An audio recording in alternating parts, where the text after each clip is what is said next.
මේ පාර සාමාන්‍ය පෙළ ලියන ඔයාලට තව මාස 3යි ඉතුරු වෙලා තියෙන්නේ. ඔයා දැනටමත් පේපර් කොච්චර ලිව්වත් ඉන්නේ CSS කියන මට්ටම් වලද? මාස 3ක් ඇතුළත පේපර් වලින් අපි මුළු සිලබස් එකම කතා කරලා ඉවර කරමුද? කොහොමද වැඩේ වෙන්නේ? එන්න අපි කතා කරමු. හරි ළමයි ආයිබෝවන්. ඔයාලගේ සාමාන්‍ය පෙළ විභාගයට තව ඉතුරු වෙලා තියෙන්නේ මාස 3ක් විතර ඉතාම පොඩි කාලයක්. දැන් එතකොට ඔයාලගේ විද්‍යා විෂයේ කොච්චර පේපර් ලිව්වත් එන ලකුණු මට්ටම 30 40 50 අතර වෙන්න පුළුවන්.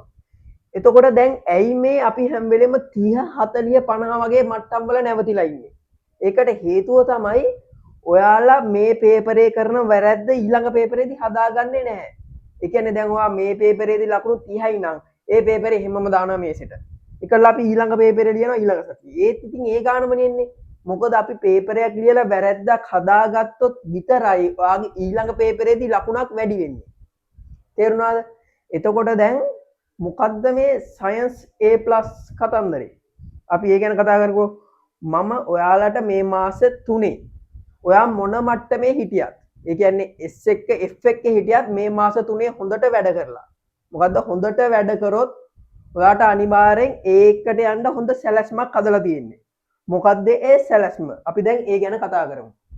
ඔයාලට තව තියෙන්නේ දවස් 100ක් විතර ඉතාම පොඩි කාලයක්.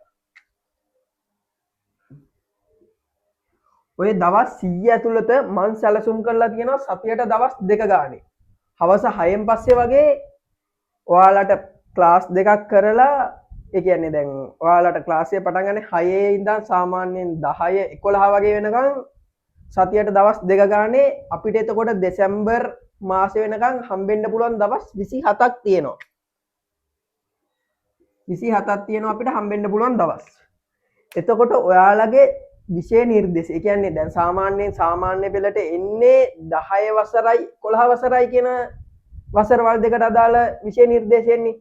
ඒ විෂය නිර්දේශය ඔයාලට පාඩම් 35ක් තියෙනවා. කීයක්ද? පාඩම් 35ක් තියෙනවා. එතකොට දැන් හැමෝටම තියෙන ප්‍රශ්නේ තමයි මෙන්න මේ දවස් 27න් ඔයාලට පාඩම් 35ක් ඉවර කරගන්න පුළුවන් වෙයිද? ඒක මෙහෙමයි. දැන් මම පාඩමෙන් පාඩමට, ඒ කියන්නේ අද පළවෙනි පාඩම කරනවා, පාඩම කියලා දීලා ඔක්කොම එහෙම කරගෙන ගියොත් මට මේ දවස් 27න් පාඩම් 35ක් කරලා ඉවර කරන්න බෑ. මොකද ඔයාලා දැන් අවුරුදු දෙකක් කරපෙකනේ මං දවස් 27ක් ඇතුළත කතා කරන්න හදන්නේ. ඒකින්ද ඒකට මම මෙහෙම සැලැස්මක් තමයි හදලා තියෙන්නේ. දැන් ඔයාලගේ 2010 වගේ ඉඳන් ආපු පාස් පේපර් තියෙනවනේ. දැන් ඔයාලගේ පළවෙනි පාඩමට අදාළව අහන ප්‍රශ්න ටිකක් තියෙනවා, දෙවෙනි පාඩමට අදාළව අහන ප්‍රශ්න ටිකක් තියෙනවා, තුන්වෙනි පාඩමට අදාළව අහන ප්‍රශ්න ටිකක් තියෙනවා. එහෙම පාඩමෙන් පාඩමට අදාළව ප්‍රශ්න නිහන්නේ. මම කරන්නේ දැන් මෙහෙම වැඩක්. ඒ කියන්නේ දැන් ඔයාලට දවස් 27ක් තියෙනවනේ. ඒ 27 මම එක එක යුනිට් වලට වෙන් කරගන්නවා. දැන් මෙහෙම හිතන්නකෝ ඔයා. දැන් මේකේ අපි පළවෙනි සතිය හම්බ වෙනවා. ඔය දැන් පළවෙනි සතිය අපි මොකක් හරි පාඩමකට. දැන් අපි හිතමුකෝ පළවෙනි පාඩම කියලා. අපි පළවෙනි සතියේ පළවෙනි පාඩම වෙන් කරනවා. ඒකල මම කරන්නේ ඉස්සෙල්ලාම පළවෙනි පාඩමට අදාළ තියරි ටික කෙටි කරලා හිමීට හැමෝටම තේරෙන විදිහට උගන්වනවා. පොඩි වෙලාවක් අරගෙන, ඒ කියන්නේ දැන් සාමාන්‍යයෙන් විභාගෙට එන්නේ නැති ඒවා තියෙනවනේ. ඒවා ටික නැතුව අත්‍යවශ්‍ය ටික ටක් ගාලා ඉවර කරනවා. ඒකල ඉවර කරලා ඒකෙන් අහපු පාස් පේපර් තියෙනවනේ. MCQ, ස්ට්‍රක්චර් essay තියෙනවනේ. ඔය තුනේ පාස් පේපර් ඔයාලා ලව්වල එවලෙම කරනවා. ඒ කියන්නේ දැන් මම පාඩමේ ටිකක් කියලා දුන්නා ඔයාලට. ඒකලා ඒ පාඩමට අදාළව ඒකෙන් අහපු essay, ස්ට්‍රක්චර් MCQ. ඒ කියන්නේ තුනම මම ඔයාලට පන්තියේ වෙලාවෙම කරවනවා. එතකොට ඔයාලා ඒ ප්‍රශ්නත් එක්කම තමයි මේ පාඩමත් ඉගෙන ගන්නෙ.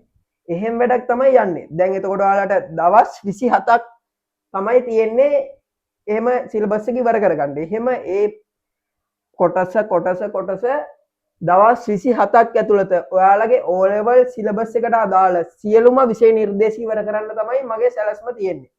ඒකට දැන් මං විතරක් වැඩ කරලා හරියන්නේ නැහැ. ඔයත් මහන්සි වෙන්න ඕනේ. දැන් ඔයාට විෂයන් එකක් නෙවෙයි විෂයන් 9ක්ම තියෙනවානේ. ඒකත් තේරුම් අරගෙන තමයි මං දවස් දෙකක් විතරක් අරගෙන තියෙන්නේ. එතකොට දැන් ඔයාලට ගෙදරින් ඉඳන් තනියම කරන්න වැඩ තියෙන ප්‍රමාණයත් අඩුයි. මොකද මම පාස් පේපර් වලත් තියෙන ගණන් ටික ඔක්කොම හදනවනේ. ඒකින්ද තව ළමයි ගොඩ දෙනෙක් කියපු ප්‍රශ්නයක් තමයි ඔයාලට ගණන් හැදිලා නැහැ කියලා. ඒකටත් විසඳුම තමයි පාස් පේපර් කරන එක. මොකද පාස් පේපර් වලට පිටින් ඒ කියන්නේ දැන් පාස් පේපර් වලට වඩා උඩින් එන්නේ නැහනේ. දැන් දිගටම ආපු මට්ටමක් තියෙනවනේ. ඔය මට්ටමෙන් තමයි එන්නේ. කවදාවත් පාස් පේපරයක් එනවා කියලා කියන්නේ නැහැ මම. ඒ කියන්නේ පාස් පේපරේ තියෙන තියරියට අනුවනි ප්‍රශ්නයක් එන්නේ. එහෙම තමයි දැන් එතකොට මේ සැලැස්ම ඉදිරියට ගලාගෙන යන්නේ. එතකොට ඔයාලට දැන් දවස් 27ක් ඇතුළත මේ මුළු සිලබස් එක මේ කියන්නේ 10 වසරයි 11 වසරයි අදාළ සිලබස් එකම ඉවර කරනවා. මේකෙදි මීට අමතර මේ දවස් 27ට අමතරව ෆ්‍රී සෙමිනාර්ස් විදිහට ඒ කියන්නේ දැන් මේ විද්‍යා විෂය තියෙනවනේ අර බේසික් කියලා එකක්. ඒ කියන්නේ දැන් මේක දැනගෙන ඉන්න ඕනි සාමාන්‍ය විද්‍යාව පේපරේ ලියද්දි. ඒ කියන්නේ අනිත් පාඩම් වලට මේ පාඩමේ වැදගත්කමක් තියෙනවා. එහෙම පාඩම් මං 3ක් අඳුරගෙන ඒ තුනම වෙනම දවස් අරගෙන කරනවා. ඒ කියන්නේ ඒවා මේ විදිහට නෙවෙයි කරන්නේ. ඒවා කරන්නේ සම්පූර්ණ පාඩමම අරගෙන ඒකේ සියලුම තියරි කවර් කරගෙන යනවා. ඒ විදිහට ඔයාලගේ බේසික් එක හදලා තමයි මම මේ විදිහට වැඩේට බහින්නේ. එතකොට ඔයාලට මාස 3 ඇතුළත, ඒ කියන්නේ මේ දවස් 27 ඇතුළත ඔයාලට මුළු සිලබස් එකම කවර් කරගන්න පුළුවන් පාස් පේපර් ආධාරයෙන්. දැන් සාමාන්‍ය මෙහෙම අවස්ථාවක් තියෙනවනේ. දැන් මොකක් හරි විෂය කරුණකට අදාළව ඔයාලගේ පාස් පේපර් වල ප්‍රශ්න කෙරෙලා නැති අවස්ථා එන්නේ ඒ වගේ අවස්ථාවලට මම කරන වැඩේ තමයි ඒකට අදාළ මොඩල් පේපර්. ඒ කියන්නේ මොඩල් පේපර් ප්‍රශ්න හදලා එන්නේ ඒ වගේ ප්‍රශ්න කරනවා ඔයාලට. මම මේකේ වැඩියෙන්ම ටාගට් කරනවා ඔයාලව ප්‍රශ්න කරන එක. ඒකේ මොකද දැන් අපි තියරියක් ගෙන්නුවාට පස්සේ ඒක ඔයාලට තේරුණා. ඒත් ඒකේ ප්‍රශ්නේ තියෙන්නේ ටක් ගාලා ඒක අමතක වෙනවා. ඒක හින්දා තමයි නිතරම ප්‍රශ්න කරවන්නේ. එතකොට මම දැන් ඔයාලට කිව්වේ මේ මාස 3 පුරාවට මොකක්ද වෙන්නේ කියලානේ සංක්ෂිප්තව. මම ඔයාලට තව ඉස්සරහට වීඩියෝ එකක් ගෙන්නම් මාසෙන් මාසෙට මොකද වෙන්නේ කියලා. දැන් ඒ කියන්නේ ඊළඟ මාසේ මම මොනවාද කරන පාඩම්.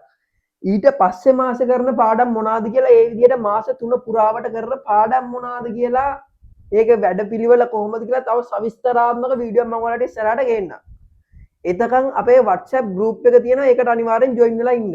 මම ඒකේ link එක පහළ description එකේ දාන්නම්. මොකද ඒකට තමයි ඔයාලගේට අදාළ ඉස්සරහට ලැබෙන ඔක්කොම තොරතුරු ඒකට තමයි අපි දාන්නේ. ඒ වගේම තමයි තව දෙයක් කියන්න ඕනේ.